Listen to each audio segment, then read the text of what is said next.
இயேசு கிறிஸ்துவின் பரிசுத்த நாமத்தில் உங்களை அன்போடு வாழ்த்துகின்றேன்.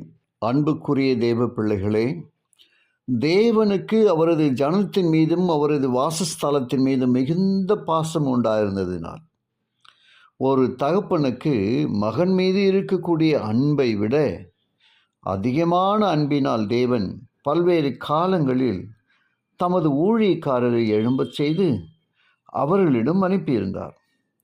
கண்டனம், கெஞ்சுதல், கடிந்து கொள்ளல் அனைத்தும் பயனற்று போனபோது பரலோகத்தின் அதி உன்னதமான ஈவை அவர்களிடம் அனுப்பினாரா? அப்படி அல்ல. அந்த ஒரே பரிசின் மூலமாக பரலோகம் முழுவதையுமே தாரை வார்த்து விட்டார். மனம் திரும்ப மறுக்கும் அந்த பட்டணத்திடம் வேண்டுதல் செய்யும்படி தேவகுமாரன் அனுப்பப்பட்டார். ஒளியின் கர்த்தரான மகிமையின் கர்த்தர் 3 ஆண்டுகள் அவரது சொந்த ஜனங்களிடம் உள்ளம் புறமுமாக சென்றார். நன்மைக்கு பதிலாக தீமையையும், அன்புக்கு பதிலாக வெறுப்பும் அவருக்கு பரிசாக கொடுக்கப்பட்ட போதிலும், இரக்கம் காட்டுதல் என்னும் கிருபையின் ஊழியத்தை அவர் சீராக செய்தார். அவரது கிருபையை நாடி சென்றவர்களையும் அவர் ஒருபோதும் நிராகரிக்கவில்லை. நிந்தையையும் அவமானங்களையும் அன்றாட பங்காக பெற்று மனிதர்களின் தேவைகளை சந்திக்கவும் அவர்களது துயரங்களை லகுவாக்கவும் ஊழியம் செய்தவர். நித்திய ஜீவனாகிய பரிசை பெற்றுக்கொள்ளுங்கள் என்று கெஞ்சினார்.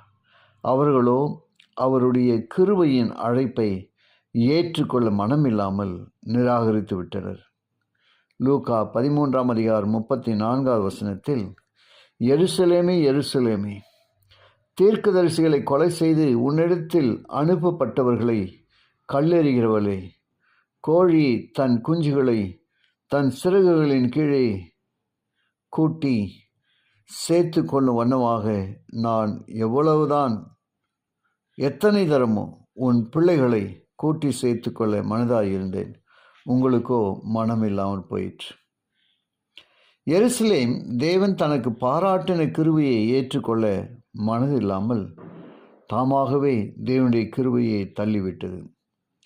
யோனா 2:8 பொய்யான மாயையை பற்றி கொள்ளுகிறவர்கள் தங்களுக்கு வரும் கிருபையை போக்கடிக்கிறார்கள். ஆம், நாம் தான் கிருபையை போர்க்கடிக்கிறோமே தவிர தேவனுடைய கிருபை ஒருவனையும் புறக்கணிப்பதில்லை. ஜெபிப்போமா. கிருபையுள்ள நல்ல பிதாவே, உமக்கு நன்றி சொல்லுகிறோம். உம்முடைய அன்பின் வார்த்தைகளுக்கு கொடான கொடி ஸ்தோத்திரம் அப்பா. ஆண்டவரே, உம்முடைய ஊழியத்தின் பாதையில் உம்முடைய வார்த்தைகளை கேட்கிற ஒவ்வொருவரும் நீங்கள் ஆசீர்வதிங்க. இயேசுவின் வழியாக ஜெபிக்கிறேன் நல்ல பிதாவே, ஆமென்.